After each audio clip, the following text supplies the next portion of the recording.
미국의 우주인 가운데 올드린이라고 하는 사람이 있죠. 에드윈 올드린. 이 에드윈 올드린이라는 사람은 닐 암스트롱이라고 하는 우주인 다음으로 두 번째로 달에 발을 디딘 사람입니다. 이분이 헝가리에 있는 대학에서 강연을 하는 가운데 이런 말을 했다 그러죠. 제가 달에 처음 발을 내딛었을 때 제 입술에는 할렐루야라는 소리가 터져 나왔습니다. 왜냐하면 하나님께서 너무 가깝게 계신 것이 느껴졌기 때문에, 그게 마음에 느껴지니까 할렐루야가 외쳐졌다는 거예요. 그 강연이 다 끝났을 때 헝가리에 있는 한 대학생이 이런 질문을 했습니다.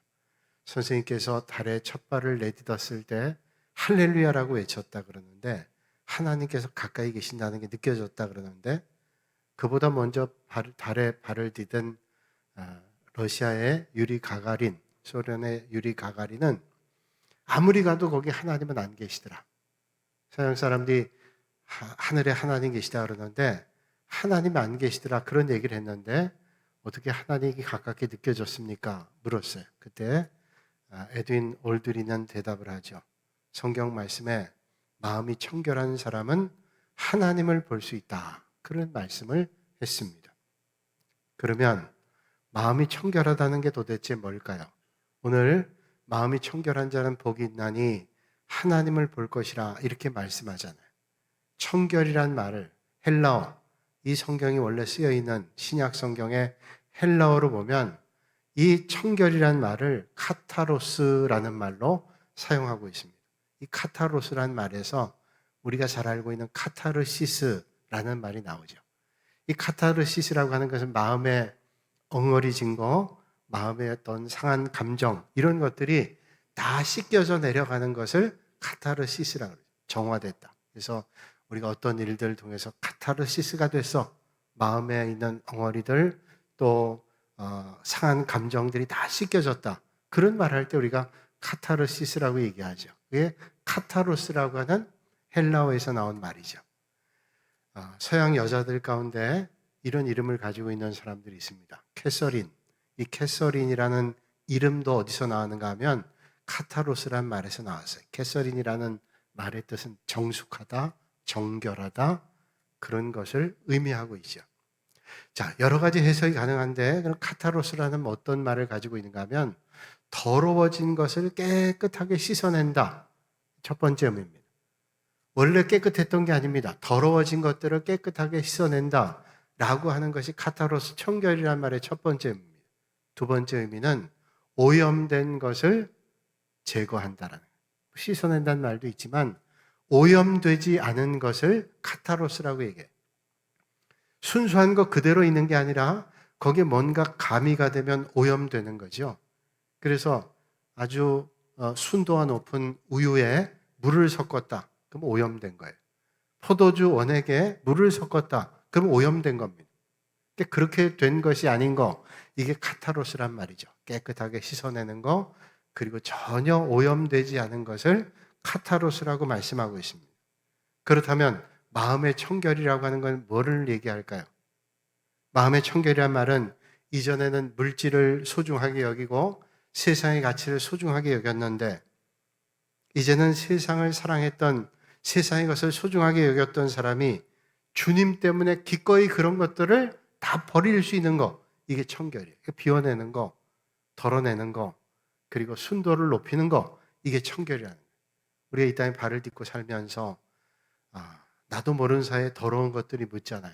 그래서 그걸 깨끗게 하는 게 청결하게 하는 것이고, 주님을 향한 마음에 오염된 것들을 다 씻어버리는 것, 그리고 오염되지 않게 하는 거, 이게 청결이라는 거죠. 사도 바울이 주님을 만난 다음에 고백했던 고백을 우리는 기억합니다. 무엇이든지 내게 유익하던 것을 내가 그리스도를 위하여 다 해로 여길 뿐더러 또한 모든 것을 해로 여김은 내 주 그리스도 예수를 아는 지식이 가장 고상하기 때문이라. 그리스도를 아는 것 외에는 다 그걸 해로 여긴대요. 왜냐하면 그리스도를 아는 지식이 가장 고상하기 때문에. 그러면서 그는 가말리알 문화의 율법의 최고의 학문에서 배웠던 사람인데 그게 다 아무것도 아니라는 거예요. 오히려 그게 배설물처럼 이라고 그는 표현하고 있습니다. 그렇죠. 정말로 가장 귀중한 가치를 발견하게 되면 그 외의 것들은 다 버릴 수 있습니다. 더 귀중하고 가치 있는 것을 담기 위해서 그러지 못하는 것들을 기꺼이 버릴 수 있는 거죠. 이게 바로 청결이라고 하는 것입니다. 마스다 미스 히로라고 하는 사람이 얼마 전에 쓴 책 가운데 청결력, 청소력이라는 책이 있습니다. 이 청소력이라고 하는 것은 청소하는 것에 힘이 있다 이런 말이에요. 그는 말하기를 걸레 한 장으로 인생을 바꾼다라고 얘기를 합니다. 행복해지기 위해서는 주변의 사람들을 행복한 사람으로 만들어야 되는데 그러기 위해서 뭘 해야 되냐? 청소를 열심히 하라. 이게 무슨 말이에요? 청소를 열심히 하면 자기도 행복하고 주변도 행복해지게 된다는 겁니다. 청소하는 것이 정화의 시작이란 말이죠. 인생을 호전시키는 힘이 청소에 있다는 거예요.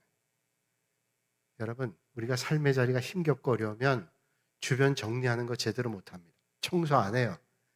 청소를 한다는 건 거기에 힘이 있는 겁니다. 깨끗하게 하고 정화하고 정결하게 하는데 힘이 있죠. 우리 그런 말 들어봤죠. 도둑이 도둑질하러 집에 들어갔는데 그 집 현관에 신발이 가지런히 있고 척 보면 모든 것들이 정리가 되어 있으면 도둑이 긴장합니다. 왜냐하면 이 집 사람의 정신 상태가 보통 아니에요. 긴장하죠. 그런데 신발도 널브러져 있고 모든 것들이 정리가 안 되어 있으면 쉽게 생각해요. 우리 정신도 마찬가지예요. 그래서 그 청소력이라는 책에서 말하기를 5가지 마이너스 요소를 제거해 버리면 우리가 아주 큰 에너지를 얻게 되는데 그 첫 번째가 환기하는 거예요. 환기. 자, 청소할 때 어떻게 환기하죠? 환기하고 버릴 걸 버립니다. 새로 이사한 사람들은 웬만한 거 다 버리죠. 버리고 그 다음에 어떻게 합니까? 그 다음에 오염을 제거하고 정리정돈합니다. 그리고 마지막에는 볶은소금 그렇게 얘기합니다. 볶은소금이 자장 현상이 있기 때문에 마음을 잘 정돈하게 한다 그래요. 그러니까 나머지 4가지는 뭐예요? 나머지 4가지 환기하고 쓰레기 다 갖다 버리고 그리고 정리정돈하고 오염을 제거하고 이런 것들을 하면서 새로운 힘을 얻게 돼서 삶의 활기를 얻게 된다는 거예요. 그게 청결이란 말이죠. 오늘 주님은 말씀하시기를 마음이 청결한 사람은 복이 있나니 그들이 하나님을 볼 것이며 이렇게 말씀하고 있어요. 그렇다면 왜 하나님을 볼 수 있는 게 복일까요? 하나님을 볼 수 있다는 건 뭘까요? 하나님을 볼 수 있는 게 복이 있다는 것은 이런 의미입니다. 하나님을 볼 수 있다는 것은 하나님의 존재를 가까이 느끼는 거예요. 내가 하나님을 봐라고 하는 것은 어떤 신령한 신통한 것을 드러내기 위해 하는 말이 아니라 오늘 우리 믿음의 사람들도 물리적인 눈을 가지고 하나님은 볼 수 없지만 틀림없이 우리의 삶의 자리의 역사 가운데 하나님이 하시는 것을 영적인 눈으로 봅니다. 마음이 청결한 사람은 이렇게 볼 수 있다는 거예요. 그렇게 볼 수 있는 것은 하나님이 늘 가까운 사람이죠. 하나님 가까운 사람은 하나님을 볼 수 있는 것이고 한마디로 얘기한다면 하나님과 소통이 된다는 거예요. 여러분 믿음 생활의 즐거움과 기쁨이 어디 있습니까? 하나님이 멀리 계신 분이 아니라 하나님이 가까이 느껴지는 것, 그게 복이죠. 유명한 신학자 가운데 칼 바르트는 그의 아주 유명한 저술 로마서 주석을 1판과 2판 썼는데 1판은 하나님은 저 멀리 계신 초월자 하나님이다 그렇게 얘기를 했어요. 그런데 2판에 가서 그의 신학이 바뀌죠. 2판에는 하나님은 그 멀리 계신 초월적 하나님이 우리 안에 들어오셨다. 그래서 그 한마디 단어를 브레이크인 깨뜨리고 들어오셨다. 초월자 하나님께서 우리 안에 돌아오셨다. 그 말은 뭘까? 하나님을 가까이 느끼는 거예요. 아까 에드윈 올드린이 할렐루야 했다. 왜? 하나님께서 가까이 계신 것을 느꼈기 때문에. 오늘 이 땅에 있는 많은 사람들이 왜 힘들어할까요? 사람과 사람 간에 소통이 안 되기 때문에 그렇죠. 그래서 하는 말들이 뭐예요? 너무 내 마음을 몰라줘. 내 힘겨운 걸 몰라줘. 누군가 내가 힘겨운 걸 알아준다면 마음의 위로가 되죠. 하물며 하나님과 우리가 소통이 된다면 뭐가 두렵겠어요? 오늘 이 아침에 하나님 가까이 하셔서 하나님을 보시는 하나님과 잘 소통되시는 여러분들이 되시기를 주님의 이름으로 축복합니다. 유진 피터슨이라고 하는 분은 말하기를 그의 책 메시지에서 마음의 청결에 대해서 이렇게 말하고 있습니다. 마음이 깨끗하다는 것은 내면 세계, 곧 마음과 생각이 올바른 너희는 복이 있다. 이렇게 말한다. 마음과 생각이 올바른 너희는 복이 있다고 말했다는 거예요. 마음과 생각이 올바르다는 건 뭐예요?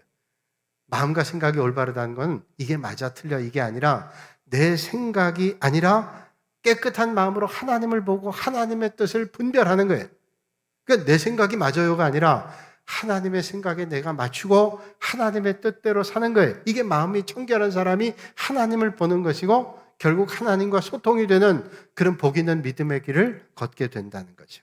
자, 그렇다면 문제는 어떻게 해야 깨끗한 마음으로 하나님을 보고 하나님과 소통이 될 수 있을까요? 많은 사람들이 하나님 말씀을 열심히 읽고 열심히 연구하고 하나님의 말씀대로 살아가면 된다. 그렇게 하고 결심합니다. 그렇죠. 우리가 하나님의 말씀이 우리 인생의 진정한 내비게이션이니까 하나님 말씀 잘 읽고 그걸 올바로 해석하고 그리고 하나님 말씀대로 살면 그럼 되죠. 그런데 딜레마가 있어요. 우리가 그렇게 해야 되는데 그렇게 우리가 못할 때가 많아요. 하나님의 말씀대로 살지 못하고 하나님의 뜻대로 살지 못하기 때문에 마음속에 깊은 갈등과 딜레마에 빠져 있게 됩니다. 하나님 말씀대로 살지 못하니까 우리가 고민이 생기죠. 교회 오래 믿음 생활하고 신앙의 연전 깊어졌는데 그런 고민이 아직도 끝나지 못해요. 그러다 보니까 급기야는 그런 척하며 살아가요. 그런 것처럼 살아갑니다. 자신을 속이면서 어떤 데는 만족해요. 그런 것 같이. 그렇게 하며 만족해하게 되죠. 그래서 주님 말씀하시기를 청결한 척하며 거룩한 척하며 사는 것이 복이 있다 말씀하지 않고 마음이 청결한 사람이 복이 있다는 거예요. 마음이 청결한 사람이 복이 있다고 마음이 깨끗한 사람이 복이 있다고 말씀하고 있습니다. 그렇죠. 오늘 우리에게 필요한 것은 내가 그렇게 보여지는 게 아니라 그런 사람이 되는 겁니다. 그런데 이게 힘든 거죠. 그렇게 살기가 쉽지 않은 거예요. 하나님의 은혜 없이는 정말로 불가능한 거예요. 내 노력 가지고는 안 되는 거죠. 요한복음 8장의 말씀 보면 예수님께서 간음하다 붙잡혀온 여인을 용서해 주신 말씀이 나오죠. 성경에 보니까 서기관 바리새인들이 간음하다가 현장에서 붙잡혀온 여인을 예수님께 데리고 와서 묻습니다. 이 여자가 간음하다가 현장에서 잡혔습니다. 모세는 율법에 이런 여자를 돌로 치라고 말씀했는데 선생님은 어떻게 말씀하시겠습니까? 그때 예수님께서 그 말씀을 듣고 성경의 말씀에 보니까 땅바닥에 글을 썼습니다. 그리고는 그들을 향해서 말씀하시기를 너희 중에 죄 없는 자가 먼저 돌로 치라 이렇게 말씀하셨어요. 그리고 또 땅바닥에 앉아서 글을 쓰셨어요. 성경의 말씀 보면 너희 중에 죄 없는 사람이 돌로 치라. 그 전에도 땅바닥에 앉아 글을 쓰시고 그 다음에도 땅바닥에 앉아 글을 쓰셨어요. 그리고 일어섰더니 아무 사람도 없이 다 갔어요. 오직 예수님과 그 앞에 여인만 서 있습니다. 그런 다음에 예수님께서 그 여인, 가늠하다 붙잡혀온 여인에게 뭐라고 말씀합니까? 여자여, 너를 고발하던 그들이 어디 있느냐? 너를 정죄한 자가 없느냐? 대답하되 없나이다. 예수께서 이르시되 나도 너를 정죄하지 아니하노니 가서 다시는 죄를 범하지 말라. 이렇게 말씀하셨어요. 여러 가지 해석할 수 있지만 저는 오늘 이 말씀 가운데 이걸 한번 생각해 보고 싶어요. 적어도 간음한 여인을 붙잡아서 이 사람을 돌로 쳐야 된다. 율법에 이렇게 말씀하고 있습니다. 이거 내버려두면 안 됩니다. 내가 저런 여자하고는 절대로 같은 하늘에서 살 수 없습니다. 적어도 나는 그런 죄를 짓지 않습니다. 이런 마음을 가지고 이 여인을 돌로 치라고 하지 않았겠어요. 적어도 자기는 그런 죄를 짓지 않고 나는 적어도 저런 사람 아니야. 그런 적어도 양심이 있기 때문에 그렇게 돌로 치라고 말씀하지 않았겠어요? 그런데 오늘 주님께서 너희들 가운데 죄 없는 자는 돌로 치라 그랬는데 다 돌아갔어요. 죄 지은 여자만 남았어요. 그들이 갑자기 예수님 말씀을 듣고 용서의 마음이 충만해져서 돌아갔을까요? 그렇지 않죠. 주님 말씀을 깊이 생각해 보니까 양심의 가책이 느껴져서 자기의 죄를 만났을 거예요. 내가 이랬던 죄, 저랬던 죄, 내가 크고 작은 죄가 다 드러났을 거예요. 그래서 아무 말 없이 어른부터 아이들까지 다 흩어졌어요. 주님 말씀 앞에 자신의 정결함을 자랑할 수 있는 사람이 아무도 없다는 거예요. 그렇습니다. 정결함과 내가 거룩했다는 것 때문에 다른 사람을 정죄할 수 있는 자격이 있는 사람은 아무도 없죠. 오늘 여러분 어떤 삶을 사셨는지요. 주님은 우리의 겉으로 내보이는 깨끗함을 원하시는 게 아니라 마음의 중심의 깨끗함에 관심을 가지고 계십니다. 오늘 주님 앞에 주님 인정하시는 선함으로 살아갈 수 있는 그런 여러분들이 되시기를 주님의 이름으로 축복합니다. 자, 그런데 그렇지 못하는 게 문제라죠. 그러면 어떻게 해야 될까요? 어떤 삶을 살아야 될까요? 어떻게 해야 하나님 마음을 흡족하게 드리는 그런 깨끗한 삶을 살아갈 수 있을까요? 마태복음 21장 28절 이하에 두 아들의 비유가 나옵니다. 어떤 사람이 두 아들이 있는데 맏아들에게 가서 이르되 예, 오늘 포도원에 가서 일하라니 대답하여 이르되 아버지 가겠나이다 하더니 가지 아니하. 둘째 아들에게 가서 또 그와 같이 말하니 대답하여 이르되 실소이다 하였다가 그 후에 뉘우치고 갔으니 그 둘 중에 누가 아버지의 뜻대로 하였느냐 이르되 둘째 아들이니이다. 우리가 잘 아는 말씀. 아들 둘이 있는데 첫째 아들에게 야 포도원 가서 일하라. 예. 그리고 안 갔어요. 둘째 아들 가라 할 때 아유 싫어요. 근데 아버지 말을 깊이 생각하고 갔어요. 누가 진짜 아버지 말에 순종했어요? 아버지의 뜻대로 한 아들은 둘째 아들이죠. 그리고 예수님께서 계속 말씀합니다. 내가 진실로 너희에게 이르노니 세리와 창녀들이 너희보다 먼저 하나님 나라에 들어가리라. 율법을 잘한다고 하는 누구보다 종교적인 너희들이 천국 가는 게 아니라 죄 많아 허물 많아 통회하고 자복하고 하나님 앞에 탄식한 저들이 오히려 하나님 나라에 먼저 들어간대요. 뭘 말씀할까요? 마음이 깨끗하다는 것은 하나님 앞에 솔직하게 살아가요. 하나님 앞에 진실하게 살아가는 거예요. 하나님 한 번만 바라봐요. 남과 비교하면서 내가 너보다 나아 우쭐대는 게 아니라 내가 하나님 앞에 자신을 돌아보며 통회하고 하나님 앞에 자신의 연약함을 온전히 드러내고 주님의 은혜를 구하는 것을 주님은 높이 평가하신다. 누가복음 10장 38절 이하에 마르다 마리아 얘기가 나와요. 우리 잘 아는 얘기예요. 예수님께서 마르다 마리아 집에 오셨을 때 마르다는 예수님을 대접하기 위해서 열심히 일합니다. 근데 마리아는 탁 예수님 발 앞에 앉아가지고 주님 말씀만 듣고 있는 거예요. 마리아에 대한 불평이 생깁니다. 그래서 마르다는 예수님께 말하죠. 주여, 내 동생이 나 혼자 일하게 두는 것을 생각하지 아니하시나이까 그를 명하사 나를 도와주라 하소서. 나는 지금 열심히 주님 대접하기 위해 애쓰는데 저 마리아는 저렇게 이고 있으니 못 봐주겠어요. 주님 뭐라고 좀 해주세요. 그때 주님 뭐라고 대답하셨어요? 마르다야 마르다야 네가 많은 일로 염려하고 근심하나 몇 가지만 하든지 혹 한 가지만이라도 족하니라. 마리아는 이 좋은 편 택하였으니 빼앗기지 아니하리라. 무슨 말을 말씀하시는 걸까요? 너는 주님 섬기는 거 대접하 좋은 일이잖아. 그런데 왜 마리아는 주님 말씀 듣는 걸 가장 좋게 여겨서 그걸 집중해 있는데 왜 그걸 가지고 네 잣대를 가지고 평가하느냐는. 어떤 믿음의 길 걸어야 될까요? 헛된 것으로 더러워진 게 아니라 오직 주님을 향한 마음, 진실한 마음, 솔직한 마음, 주님께 집중하는 마음을 주님께서 원하시는. 오늘 우리가 믿음 생활하면서 어떤 데 그럴 때 있어요. 나는 이렇게 하는데 넌 뭐야? 라고 내 잣대를 가지고 정죄해요. 내 눈 가지고 정죄해요. 그 바른 거 아니죠. 내가 그런 모습들이 보인다면 주변에 아유, 나는 그렇지 않아야 될 텐데. 그리고 자기를 돌아보는 게 올바른 믿음이죠.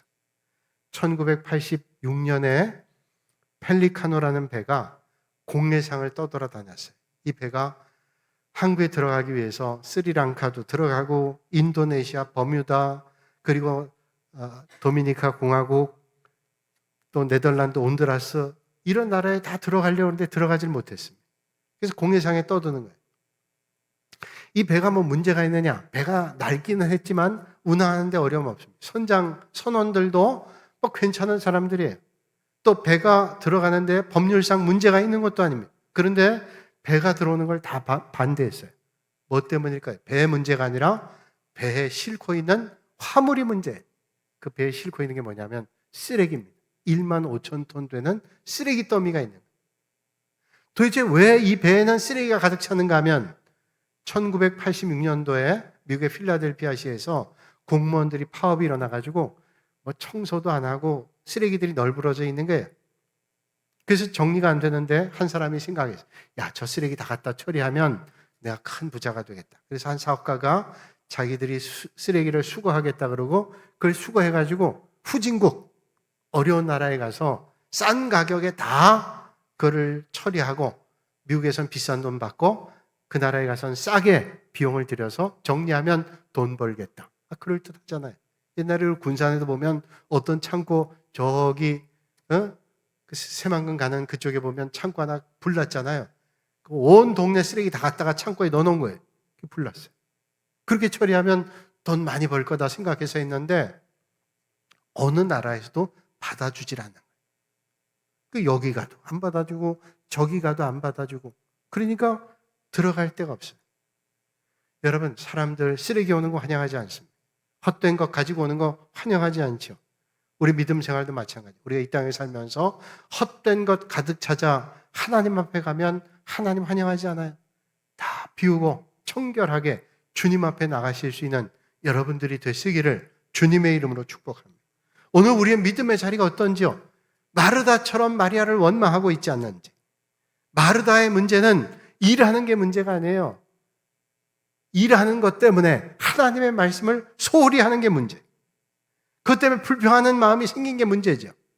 여러분, 우리가 주님 몸된 섬길 때 어떤 때는 그래요. 열심히 일하면서 일하지 않는 사람, 저거 예배드림 뭐해? 성경 보면 뭐해? 그러면서 비난할 때 있어요.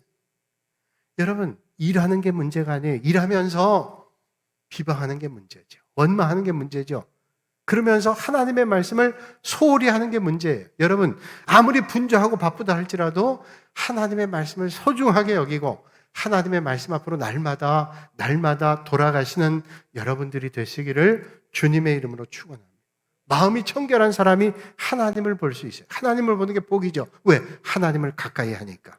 하나님 가까이 하면 추상적인 멀리 계신 하나님, 초월적인 멀리 계신 하나님만이 아니라 그 하나님께서 우리의 삶의 자리에 역사하시는 하나님의 은혜를 만나기 때문에 우리의 삶이 바뀌고 우리의 삶에 하나님의 은혜를 간증하는 삶이 되기 때문에 그게 복된 삶이에요.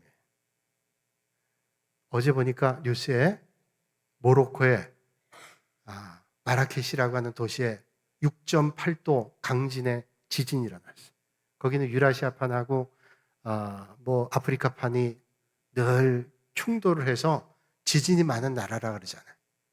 그 옛날에도 지진 많았어요. 그러나 그 어려움 때문에 예수님을 영접한 사람 많은데 한 선교사님이 아프리카의 북서쪽에 있는 모로코에 가서 복음 전했어요. 글을 모르는 사람 많았기 때문에 이 선교사님이 글이 없는 그림책 가지고 복음 전했습니다. 그 그림책은 뭐라고 하나도 안 써 있어요. 단지 4쪽짜리, 4페이지의 도화지가 붙어 있습니다. 첫째 페이지에는 검은색 도화지, 두 번째 페이지는 빨간색, 세 번째 도화지는 하얀색, 네 번째는 황금색 도화지가 붙어 있어요. 이 책을 가지고 복음 전합니다. 모로코의 한 사람에게 복음 전합니다.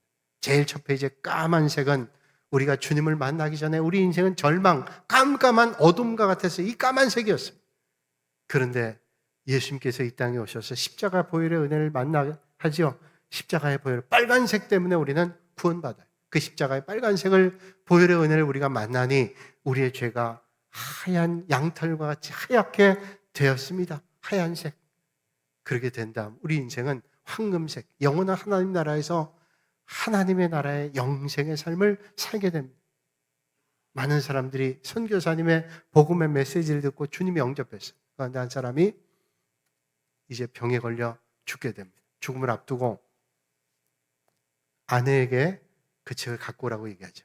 그 선교사님 준 책을 한번 봐야 되겠다. 아내가 가져와서 그 책 가운데 하얀색 도화지가 있는 책을 펴서 그 남편에게 보여줍니다. 당신은 하나님의 은혜로 이렇게 하얗게 돼서 영원한 천국을 가겠다고.